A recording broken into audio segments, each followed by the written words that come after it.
In this video, we are going to cover the deletion in binary search trees. So let's say if we are given this binary search tree and we want to delete a particular node, there are three different scenarios.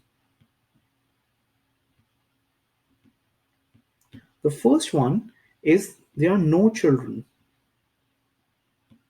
or the node that you want to delete has no child, which is, let's say if we talk about this 34, 14, or 5, you can see like they do not have any children.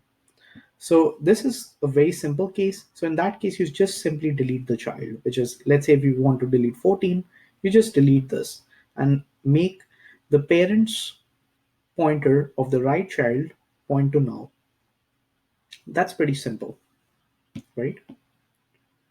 Next, the second case that we have is it has one child.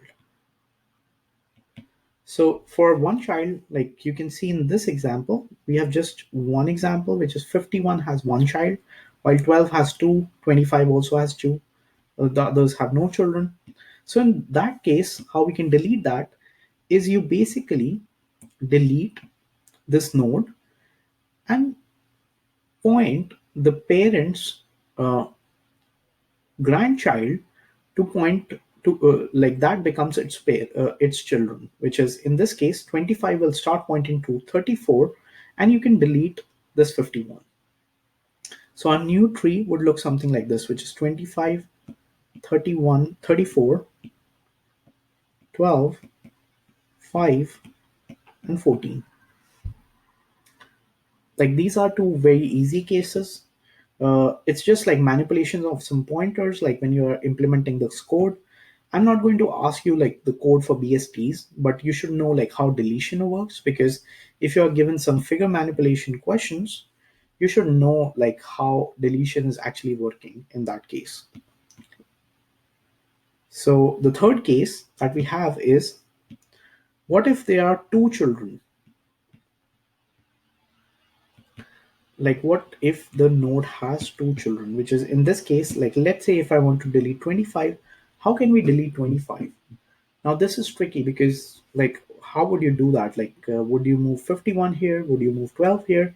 So the correct way to do it, like algorithmically, is you basically find out the successor or predecessor element of in order traversals.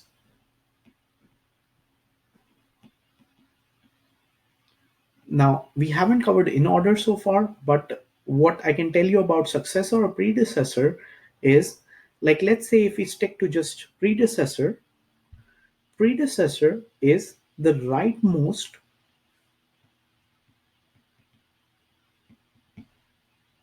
value or rightmost node in left subtree.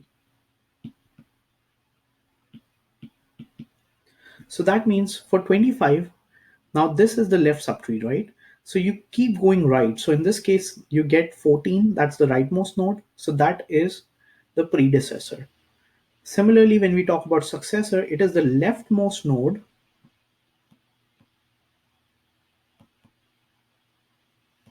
in the right subtree. So 34 would be its in order predecessor. Once we cover in order, it makes more sense because like once we cover the traversals, they line up pretty well. So you do not have to worry. We are going to cover that very soon. But the key idea is, in case of traversals, usually, or like let's say if we want to delete a particular node, I'm going to delete this now. And if we have two children, the way to do it is you find out the predecessor, which is in this case, 14 was the in order predecessor. You replace the root node, like you basically swap these two nodes, which is 14 is replaced with 25, and then you delete this 25. And why we do that exactly is because like once we swap this, the predecessor will turn this case into either of the first two cases, which is 0 or 1 child.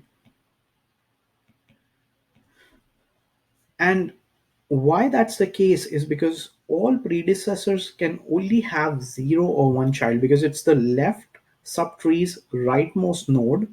So let's say if this had two children, like it cannot have the right, another right, something in the right, because if it had some value in the right, like let's call, instead of 14, like let's say if this had another value which was like 15 here on the right, that would be the predecessor. So by definition, predecessors never have more than one child.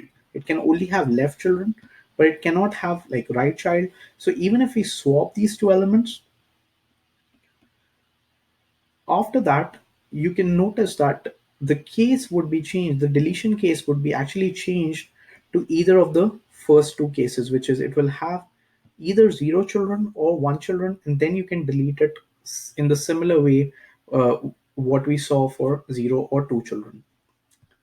So this is a pseudocode for deletion. I'm going to cover this now.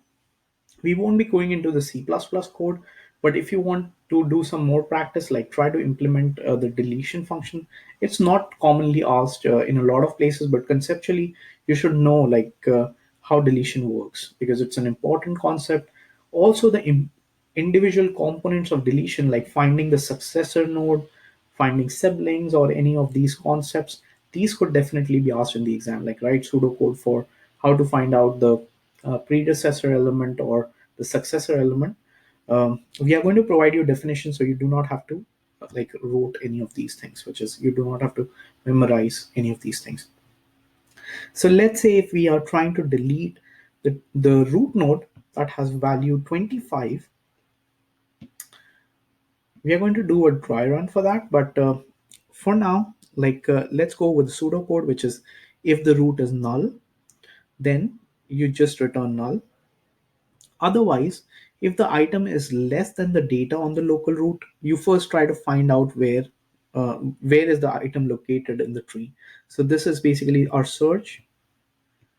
So once we have found what we want to delete, you check if the root has no children or not. So if that has no children, you set the parent of the local root to null, because you have this parent, you point that to null. Like let's say if I was deleting 14. Next, if the local root has one child, you set the parent of the local root to to reference that child, which is you basically, like let's say if I was trying to delete 51, you basically point the grandparent to the child. And the last case is if the child has no right child and it is the in order predecessor, you set the parent to reference to the left child. Otherwise, you find the rightmost node in the right subtree, and you basically are trying to find the successor element.